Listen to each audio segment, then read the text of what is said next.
式即将开始，请各位迅速就座，并且将你的手机关机或调成静音。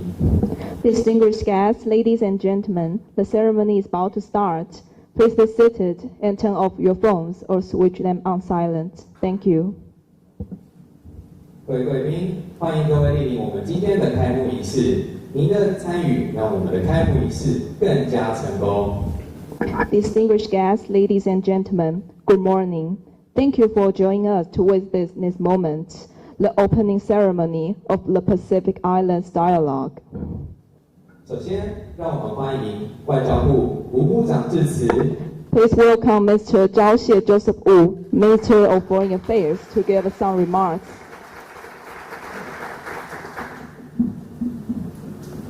Secretary Oudkirk, my very good friend Christensen, Excellencies, ambassadors and representatives, distinguished guests, ladies and gentlemen, distinguished guests, ladies and gentlemen, good morning. I'm honored to jointly launch the first Taiwan-U.S. Pacific Island Dialogue with Deputy Assistant Secretary Oudkirk. The Pacific has long been recognized for its abundant resources and strategic importance. It was seen as a body of water separating two continents, and we saw rivals in the Second World War hope to take control of this vast area. Now we see many like-minded countries working in their own ways to bring sustainable development, democracy, and good governance to the countries stuck in the huge blue ocean on the map. In the Pacific Island Forum, where I participated in August, the U.S., Australia, Japan, New Zealand, the EU, and more are all making their own respective efforts. Among the 5 members and partners, I'm proud to say that Taiwan stands out as a model of assistance to the Pacific Island countries. We have set up agricultural technical mission that bring food security to the local population. I'm sure that Oudkirk remembers that the fruits and vegetables provided to the PIF and Tuvalu for the whole duration were from our technical mission. We also provide medical assistance to our allies and beyond. We provide scholarships and job training opportunities to young islanders. We also work with the U.S. in the Pacific Island Leadership Program that brings future island leaders for exposure in Hawaii and in Taiwan. We bring benefits directly to the people in what our friends in the Pacific call the Taiwan model. This is the best of all possible forms of assistance, even though the actual dollar amount might not be big. We also work with the U.S. under the Global Cooperation and Training Framework to bring officials and experts from the region to Taiwan for training in public health, environment protection, cybersecurity, HADR, women's empowerment, media literacy, and other important areas. I'm very pleased that Japan and Sweden are now fully on board of the GCTF. I'm anticipating more friends joining us as the co-organizers. We are the like-minded, and we are doing the good things the like-minded are supposed to do. However, this shared sense of international cooperation and coordination for the betterment of the Pacific has been seriously challenged by the undercurrent of authoritarian expansionism. The most noticeable example of this was China taking away Taiwan's allies, Solomon Islands, and Kiribati in September. Some say the switch is just more of the diplomatic competition that has long existed between Taiwan and China. But many others are very concerned that China is trying to interfere in Taiwan's upcoming national election, just as it did last year in our local elections. I personally also worry the Taiwan model of foreign aid will be gradually replaced by the China model, which represents corruption, deception, and debt trap. If we look deeper, we see that China's actions were strategically designed. At least it's their most worrisome aspects. Solomon Islands were right at the doorstep of Australia, our most important friend and partner down under. And Kiribati occupies an enormous expanse of water, where previously China built a modern space tracking station that can monitor U.S. satellite and missile activities. We have seen reports that China is interested in reopening the radar station in Kiribati and building a naval base in western province of Solomon Islands. From the long-term strategic perspective, like-minded friends and partners should really be worried whether the Pacific will remain free and open, and whether the key actors follow the rules-based international order. Developments in the South China Sea in the last decade or so served as a very good lesson for all of us.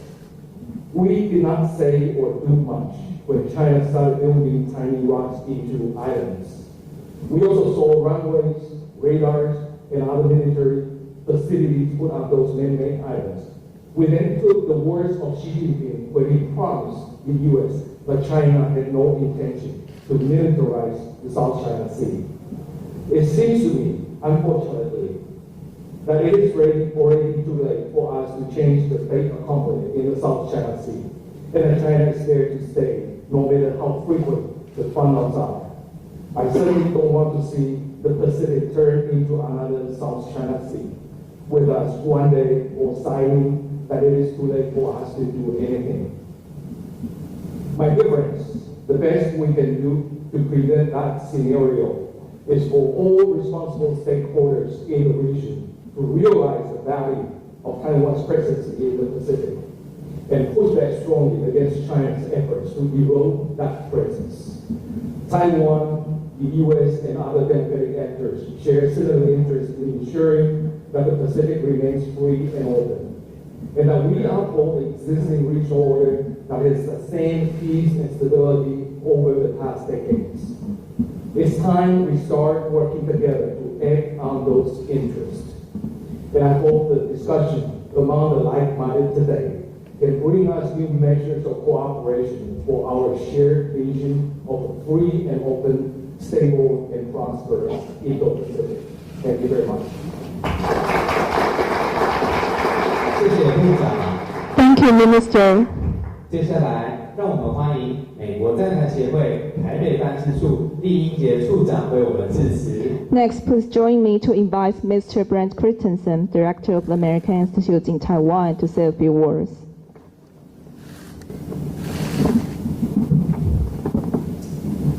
Foreign Minister Wu, Deputy Assistant Secretary of State, Ambassadors and Representatives, distinguished guests and friends, good morning.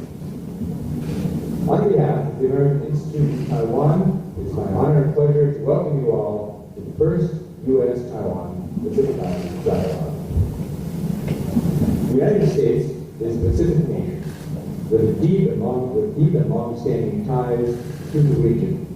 Our vision for the Indo-Pacific is an affirmation of our commitment to protect free markets, cultivate good governance, and enhance regional stability through partnerships across the Indo-Pacific.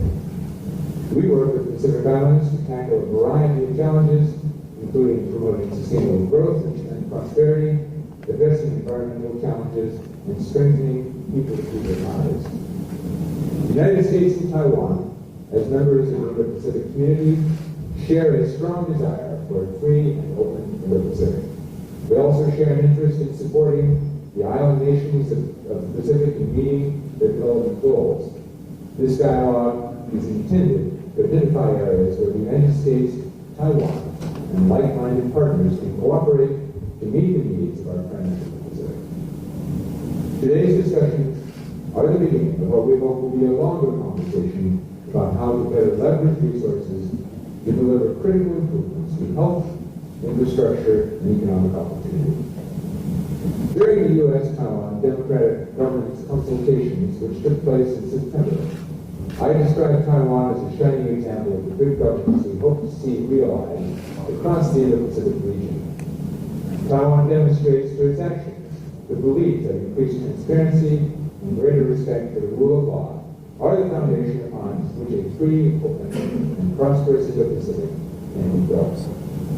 As we have seen with the joint efforts of the United States and Taiwan in the Global Cooperation and Training Framework, or GCTF, Taiwan is a generous donor, and a model partner for the United States and for other like-minded countries in advancing our common objectives in the region.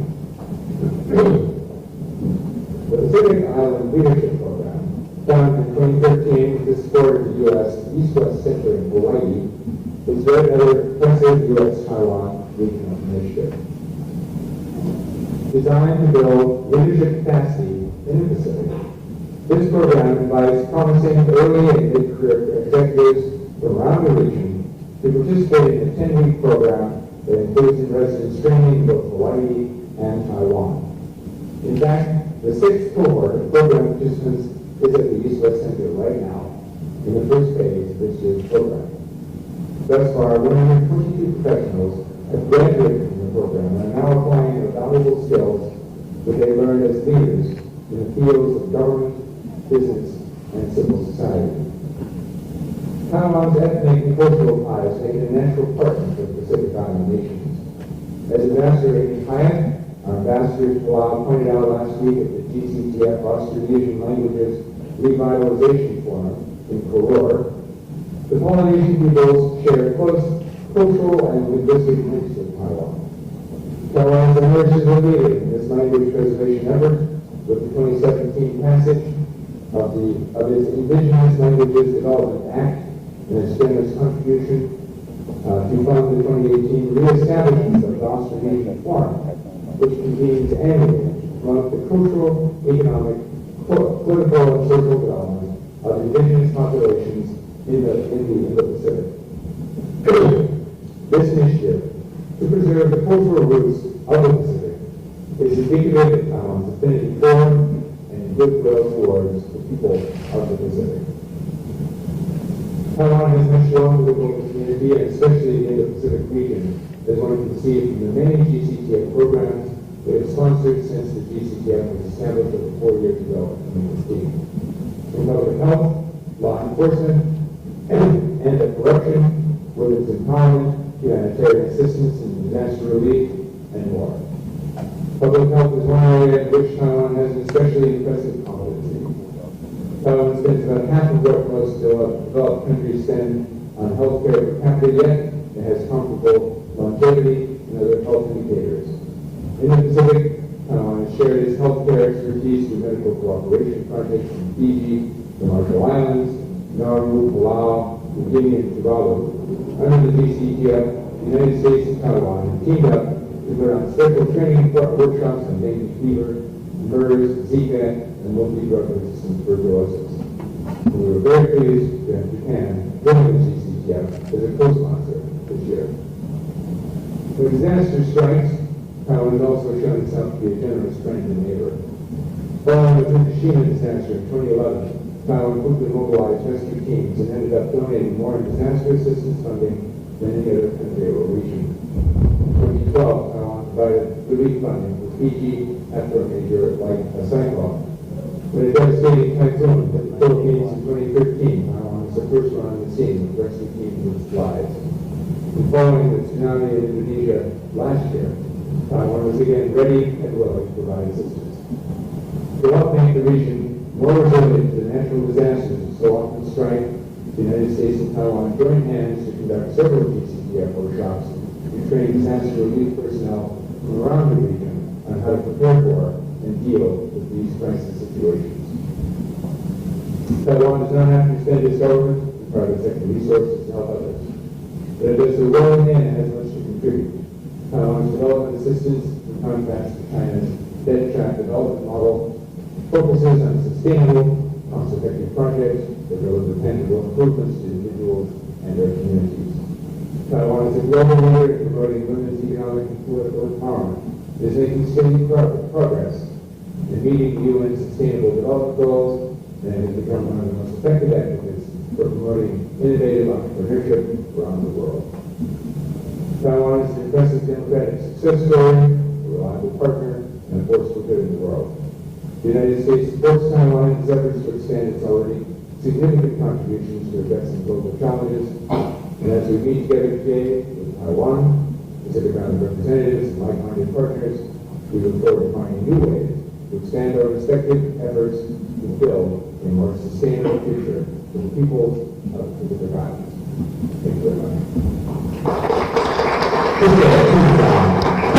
Director.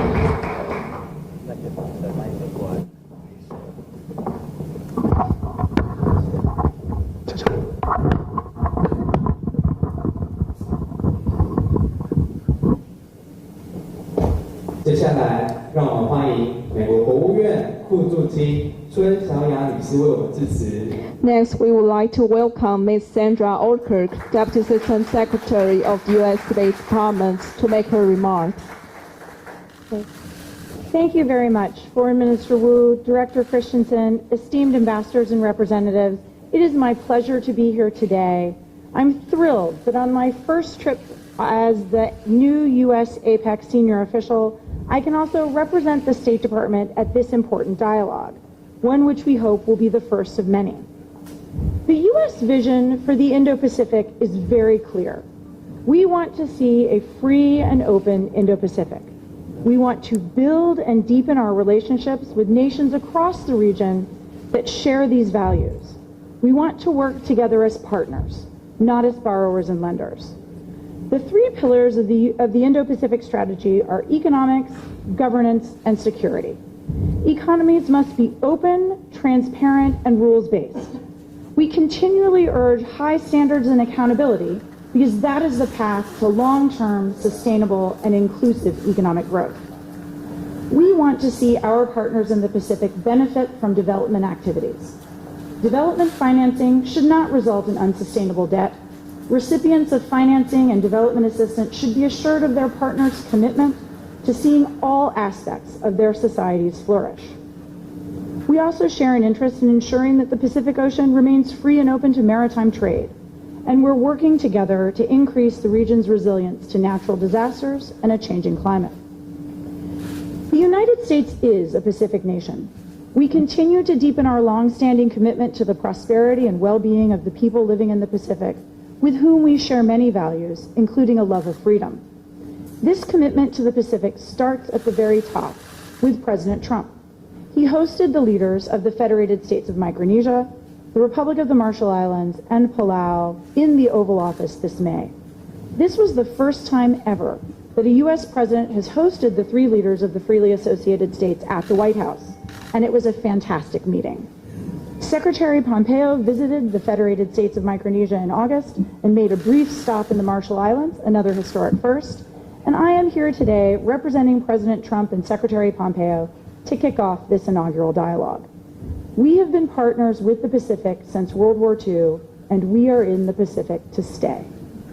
On September 27th, Secretary Pompeo announced $65 million in new assistance at a meeting with Pacific Island leaders in New York on the margins of the UN General Assembly. Under the Pacific Pledge of the Indo-Pacific Strategy, the U.S. government is committing over $100 million in new U.S. assistance to the region.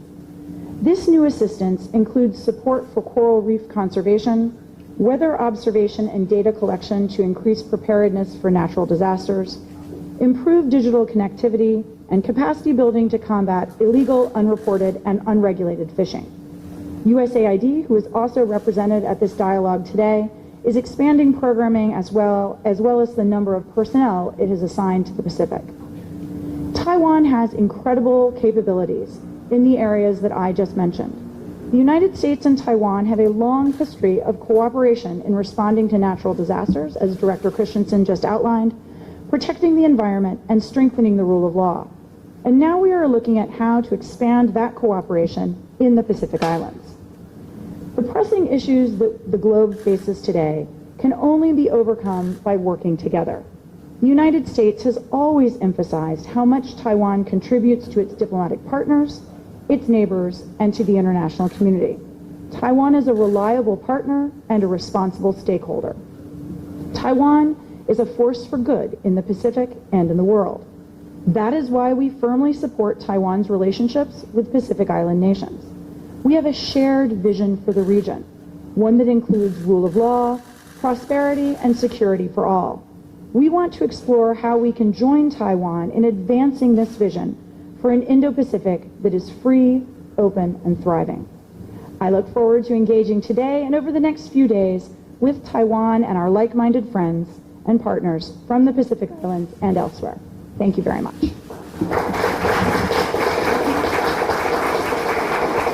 副助卿。Thank you. 接下来，让我们欢迎马绍尔群岛大使馆艾瑞琼大使为我们致辞。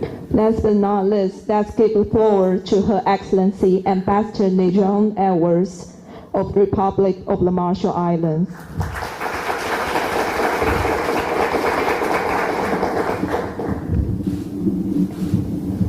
Excellency Dr. Joseph Wu, Minister of Foreign Affairs, Republic of China, Taiwan. My Excellency colleagues from the Pacific present here this morning, Ambassador from Tuvalu and Ambassador from Nauru. Director of American Institute in Taiwan, Mr. Christensen, and Deputy Secretary.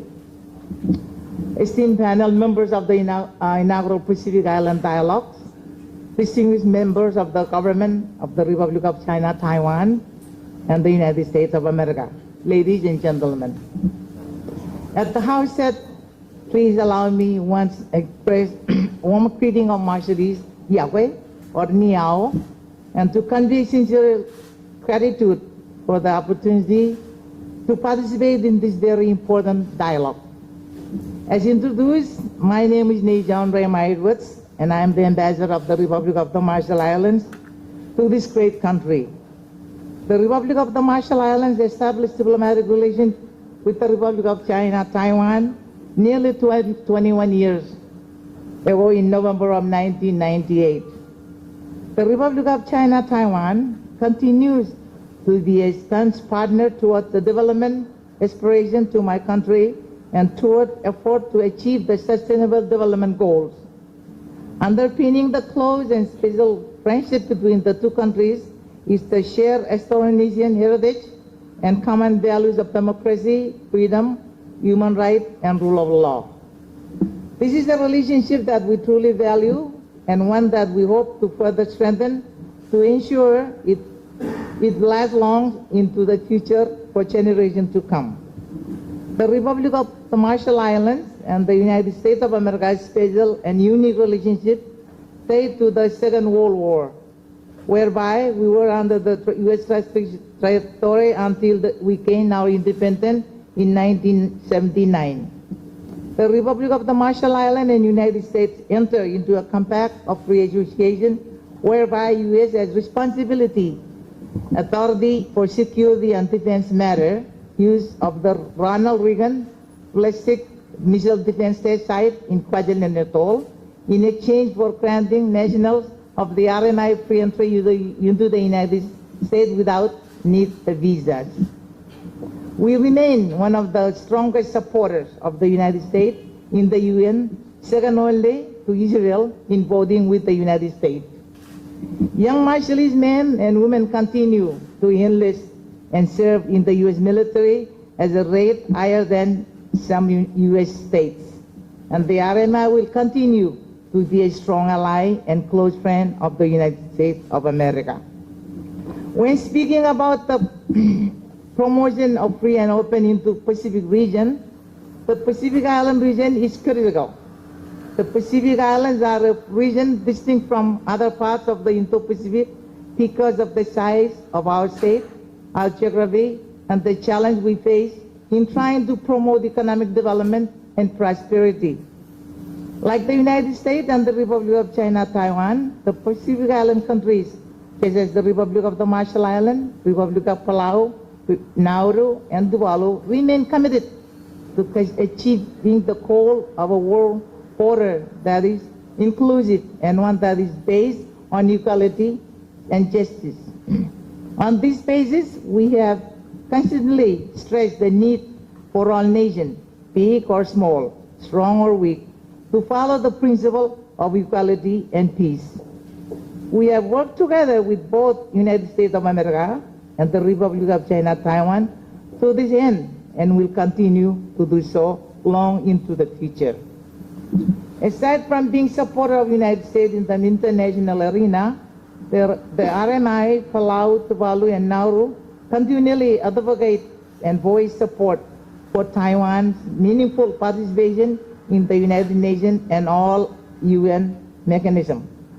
We value Taiwan as friend, of our respective countries and as a reliable and critically important partner toward a free and open Indo-Pacific. Needless to say, as made evident in the recent event, the greatest challenge to this relationship comes from PRC's presence and influence in the Pacific region. It is increasingly important to work together to counter the aggressive effort of China to convince our leaders. We need to work together to address the development challenges of the countries in the Pacific, especially in the areas where there is great need, such as infrastructure development, renewable energy, economic development and tourism, education, healthcare, and climate change. Small developing countries like ours are desperate to explore opportunities that will bring about progress and prosperity to our people.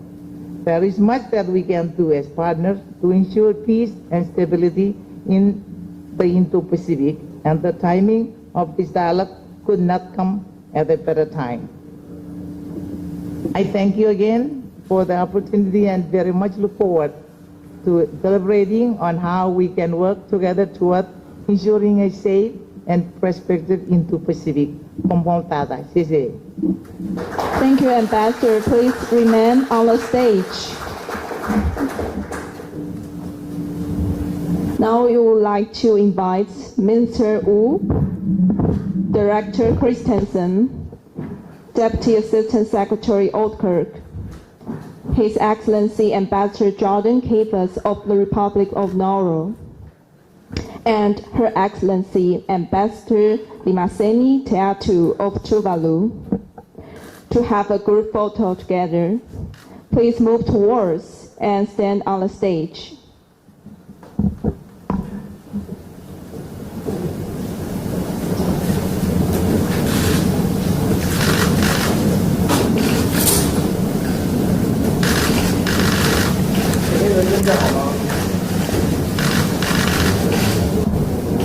Thank you.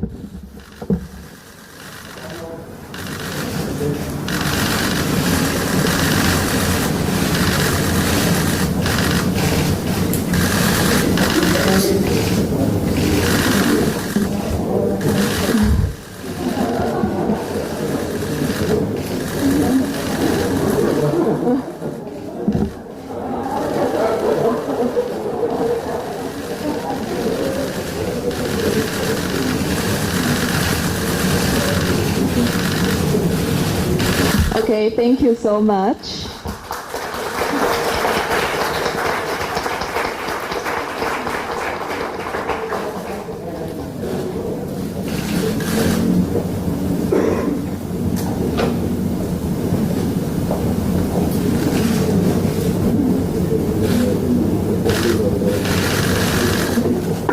Now the ceremony concluded. Ladies and gentlemen, once again, thank you for joining us today. Please enjoy yourself for some tea, coffee, and desserts. Thank you.